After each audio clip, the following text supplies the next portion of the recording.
आप सभी का माई वे ऑनलाइन क्लासेस में स्वागत है। आधुनिक भारत के टॉपिक यूरोपीय कंपनियों का आगमन के एजुकेशनल वीडियो क्लास पार्ट 4 में हम आपको डेनिश ईस्ट इंडिया कंपनी, फ्रांसीसी ईस्ट इंडिया कंपनी और स्वीडिश ईस्ट इंडिया कंपनी के बारे में बताएंगे। डेनिश ईस्ट इंडिया कंपनी का गठन 1616 ईस्वी में हुआ था और इसका संबंध डेनमार्क से था। डेनिश डेनमार्क 1620 ईस्वी में इन्होंने ट्रैंकुबार समुद्र तट प्राप्त किया। तंजौर के राजा थे, तंजौर के नायक, उनका नाम था रघुनाथ राय। रघुनाथ राय से इन्होंने ट्रैंकुबार प्राप्त किया। ये तमिलनाडु में है। अगर आप इंडिया के मानचित्र को देखें तो ये जो इलाका है यहाँ से इसका संबंध है। और यहाँ पर इन्होंने एक फोर्ट बनाया, उसका नाम था फोर्ट डैन्सबर्ग। फोर्ट डैन्सबर्ग कहाँ था? ट्रैंकुबार में, तमिलनाडु में। किसने बनवाया? डेनिश ने बनवाया। तो इस प्रकार के फैक्ट यहाँ से जुड़े हुए हैं। जो फोर्ट हैं उनकी आप टेबल बना सकते हैं। अंग्रेज़ों के फोर्ट आपने देखे, आगे फ्रांसीसियों को देखेंगे तो ये आपके एग्ज़ाम्स में आते हैं। मछलीपट्टनम, श्रीरामपुर, मछलीपट्टनम आंध्रा में, श्रीरामपुर में इन्होंने कारखाना पश्चिम बंगाल में लगाया। और निकोबार, अंडमान निकोबार का जो निकोबार है वहाँ पर इन्होंने अपने कारखाने खोले। लेकिन 1845 ईस्वी में इन्होंने अपने सारे कारखाने अंग्रेज़ों को बेच दिए। बहुत लंबे समय तक ये नहीं रहे। इसका कारण ये था कि डेनिश ईस्ट इंडिया कंपनी ने व्यापार पर बहुत बल नहीं दिया। पहले के एजुकेशनल वीडियो के क्लास में हमने इसका जिक्र किया था कि जो यूरोपीय कंपनियां हैं वो गोल्ड पर बल दे रही हैं, ग्लोरी पर बल दे रही हैं और गॉड पर बल दे रही हैं।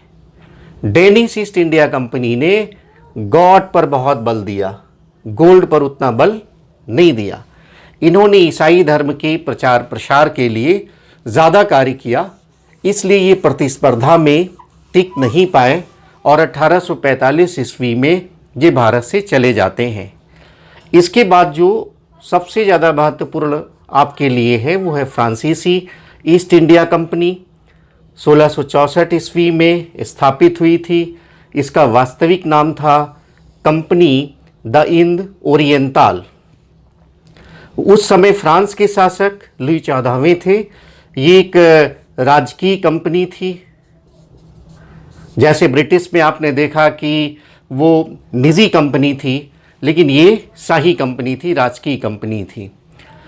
लुई 14वें के एक मंत्री थे कोलबर्ट, उनके प्रयासों से इसका गठन हुआ था। एग्ज़ाम में पूछा जाता है, कोलबर्ट याद रखना है, लुई 14वां याद रखना है। फ्रांस की क्रांति से लुई 16वें का संबंध था, तो वहाँ से आप इसको जोड़ सकते हैं। इन्होंने केरोन नामक एक व्यक्ति को, फ्रांसीसी व्यक्ति को, औरंगजेब जो मुग़ल शासक है उनके दरबार में भेजते हैं दूत के रूप में। एक फरमान 1668 ईस्वी में प्राप्त होता है फ्रांसीसियों को, और इसी फरमान के बाद 1668 ईस्वी में सूरत में पहला कारखाना खोलते हैं। अंग्रेज़ों ने भी पहला कारखाना सूरत में खोला था, तो आप दोनों को मिलाकर देख सकते हैं, सन याद कर सकते हैं।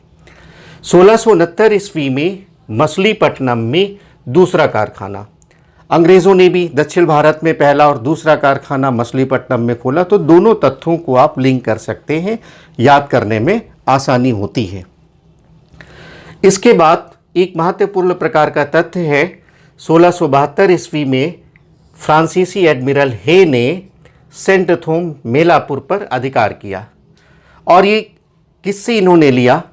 गोलकुंडा के शासक और इनके साथ डच सहयोग कर रहे थे, दोनों को इन्होंने हराया और मेलापुर पर अधिकार किया। इसके बाद जो महत्वपूर्ण है फ्रांसीसी ईस्ट इंडिया कंपनी के संदर्भ में, 1673 ईस्वी में इन्होंने पुडुचेरी प्राप्त किया। पुडुचेरी जो पांडिचेरी के रूप में बाद में प्रसिद्ध होता है। पुडुचेरी को प्राप्त किया और यहाँ पर एक किला बनाया, फोर्ट लुई किला। तो फोर्ट लुई किला कहाँ पर था? पांडिचेरी में था। और बाद में यही पांडिचेरी फ्रांसीसियों का मुख्यालय बन जाता है। पहला मुख्यालय सूरत और उसके बाद का मुख्यालय पांडिचेरी बनता है। पांडिचेरी के संदर्भ में एक बात और आपको ध्यान में रखना है कि जो ये पुडुचेरी प्राप्त किया था, जिस सूबेदार से, जिस इन्होंने वहाँ के स्थानीय ज़मींदार से प्राप्त किया था, उस ज़मींदारी का नाम था वलिकोंडापुरम। पूछा गया है वलिकोंडापुरम। वलिकोंडापुरम के ज़मींदार से एक फ्रांसीसी नायक हैं, उनका भी नाम पूछा जाता है, आप नोट कर लेंगे, फ्रैंकोस मार्टिन। तो पांडिचेरी की स्थापना किसने किया? फ्रैंकोस मार्टिन ने किया। किससे मिला था ये पुडुचेरी या पांडिचेरी? वलिकोंडापुरम के एक ज़मींदार से, और बाद में ये मुख्यालय बन जाता है। इसके अलावा जो और महत्वपूर्ण प्रकार के तथ्य हैं वो ये है कि 1673 ईस्वी में इन्होंने चंद्रनगर में कारखाना खोला, बंगाल में। शाइस्ता खां वहाँ के सूबेदार थे, उनकी अनुमति से इन्होंने चंद्रनगर में कारखाना खोला। बाद में 67 ईस्वी में औरंगजेब ने चंद्रनगर फ्रांसीसियों को दे दिया। इसके बाद चंद्रनगर की किलाबंदी की फ्रांसीसियों ने। क्यों किलाबंदी की? कि वहाँ के जो स्थानीय ज़मींदार हैं उन्होंने विद्रोह कर दिया था और इसलिए फ्रांसीसियों ने इसकी किलेबंदी की, और इस किले का नाम था फोर्ट अर्लियंस। नाम याद रखना है, फोर्ट अर्लियंस, चंद्रनगर के किले का। बाद में इस चंद्रनगर के किले पर 1757 ईस्वी में अंग्रेज़ों ने अधिकार भी किया। 1692 ईस्वी में औरंगजेब ने बंगाल, बिहार, उड़ीसा की व्यापारिक विशेषाधिकार दे दिया फ्रांसीसियों को, और इसके बदले में 3.5% का शुल्क लिया। 1720 में फ्रांसीसियों ने माहे में और 1739 ईस्वी में कारिकल में इन्होंने कारखाने खोले। तो ये भी महत्वपूर्ण प्रकार के तथ्य हैं। 1720 तक आते आते फ्रांसीसी कंपनी काफ़ी कमज़ोर हो जाती है और वो अपना कार्य जो है वो ऋण लेकर के चलाती है, अधिकार पत्र बेचने लगती है, सरकारी सहायता, जैसे ये सरकारी कंपनी थी तो सरकारी सहायता से चलती है, तंबाकू का व्यापार है, लॉटरी का व्यापार है, और इस तरह से बड़ी मुश्किल से ये कंपनी चल पाती है। एक और महत्वपूर्ण प्रकार का तथ्य है कि मुग़ल सम्राट मोहम्मद शाह ने टकसाल का अधिकार दे दिया फ्रांसीसियों को, और बस ये शर्त थी कि जो सिक्के ढाले जाएंगे उसकी एक तरफ मुग़ल बादशाह का चित्र होगा और दूसरी ओर टकसाल का नाम होगा। इस शर्त पर इन्होंने दे दिया। मोहम्मद शाह ने ही जो फ्रांसीसी गवर्नर हैं एम ड्यूमा, उनको नवाब की उपाधि दी थी और 4500 जात और 2000 सवार का पद दिया था। 4500 जात 2000 सवार का पद पहले भी हमने स्पष्ट किया है, और ये जात और सवार ये मनसब थे। मुग़ल काल में ये मनसब थे। मनसब का मतलब है एक प्रकार से पद, एक प्रकार से प्रशासनिक पद। सैनिक पद होता था, नागरिक पद होता था, तो उनसे जात और सवार शब्द जुड़े हुए होते थे, सम्मान के लिए भी दिया जाता था। इस प्रकार से फ्रांसीसियों ने भारत में अपनी व्यवस्था मजबूत की, लेकिन धीरे धीरे शाही कंपनी होने के कारण, राजसी कंपनी होने के कारण ये कमज़ोर हो गए, और जो प्रतिस्पर्धा चल रही थी अंग्रेज़ों और फ्रांसीसियों के मध्य, दोनों के मध्य लगातार युद्ध हो रहे थे। आगे चल कर के आप कर्नाटक युद्ध के बारे में पढ़ेंगे। दोनों के मध्य लगातार संघर्ष हो रहा था, और अंततः एक युद्ध हुआ 1760 ईस्वी में, वांडीवास का युद्ध। इस युद्ध में अंग्रेज पराजित हो जाते हैं। बहुत पूछा जाता है, वेडारा का युद्ध और वांडीवास का युद्ध बहुत पूछा जाता है। इस युद्ध में फ्रांसीसी पराजित हो जाते हैं और इसके बाद ये कमज़ोर पड़ जाते हैं फ्रांसीसी। यहाँ ये भी पूछा जाता है कि वांडीवास के युद्ध में फ्रांसीसी जनरल कौन था?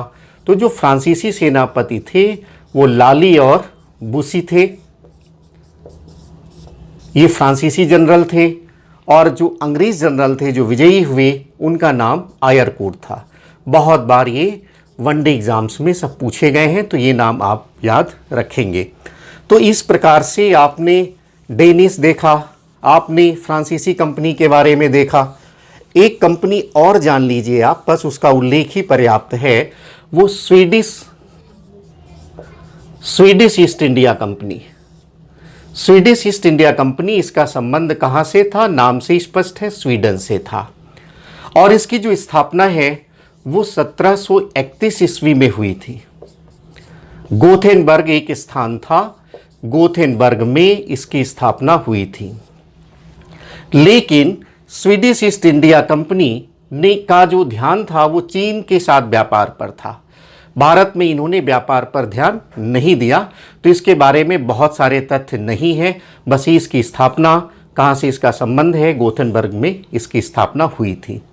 तो इस प्रकार से भारत में यूरोपीय कंपनियों के आगमन के संदर्भ में आपने कंपनी क्यों आई भारत में, उनका क्रम क्या था, पुर्तगालियों के बारे में, डचों के बारे में, अंग्रेज़ों के बारे में, डेनिस के बारे में, फ्रांसीसियों के बारे में विस्तार से जाना।